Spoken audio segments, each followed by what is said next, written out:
Actually काफी तेज बारिश हो रही है। डोंट वरी, अभी नहीं हो रही, बाहर जाके मत देखिए।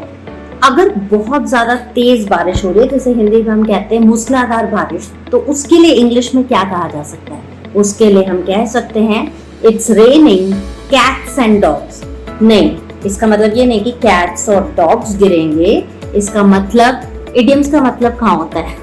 मतलब उसका मीनिंग तो होता है, लेकिन अगर मैं कहूँ it's raining cats and dogs, इसका मतलब ये नहीं कैट्स गिरेंगे डॉग्स गिरेंगे, ऐसा कुछ नहीं होगा। बट हाँ, इडियम्स मुहावरे तो होते ही इसलिए ना। It is raining cats and dogs. हाँ, अगर बूंदाबांदी हो रही है तो आप इसके लिए कह सकते हैं इट इज ड्रिजलिंग। सो गर्मी बहुत है एंड वी आर वेटिंग कि कब it should rain cats and dogs. So let's hope कि आप कल कहें कि it is raining cats and dogs, क्योंकि बारिश की हमें बहुत जरूरत है। So stay tuned, have a nice day.